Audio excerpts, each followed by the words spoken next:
This record definitely is so crucial to my life. If the record didn't exist, I wouldn't exist right now. And this record, um, I think, shows a human side of me. It shows a vulnerable side of me, which is linked to Lewis Carroll, which is linked to the Christ mythology, which is linked to the vampire mythology.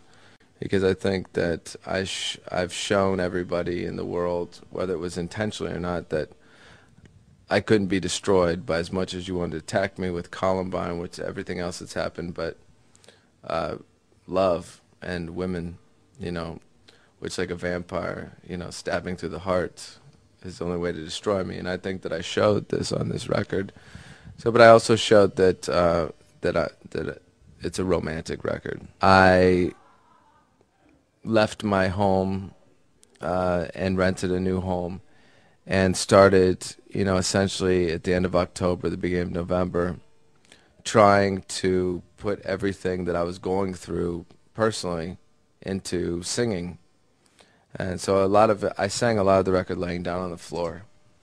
I used the kind of microphone that's supposed to hang like this, but I held it like this. So a lot of it's distorted and it sounds a little bit improper, but in the same way that I think John Lennon did a lot of stuff. So I was very inspired by some of the greatest, John Lennon, David Bowie, Prince. I made myself a symbol as Marilyn Manson. I took two symbols, Marilyn Monroe and Charles Manson. I made it one, and this is a symbol becoming human form.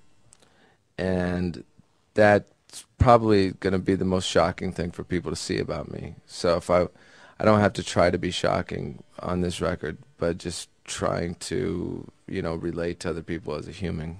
Eat Me, Drink Me has a lot of dimensions to it, and I think when it was in Alice in Wonderland, he meant it to have a lot of dimensions to it then too. So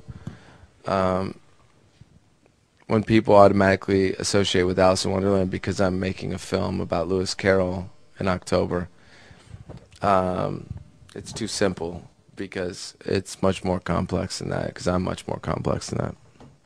I think Lewis Carroll, when he put that in Alice in Wonderland, was making a reference to the Christ myth and was making a reference to the same place where Bram Stoker took Dracula from.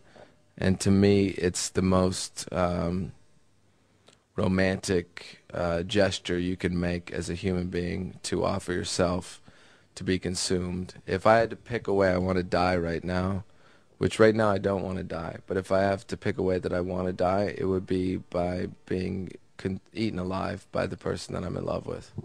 That to me is the most romantic way to die.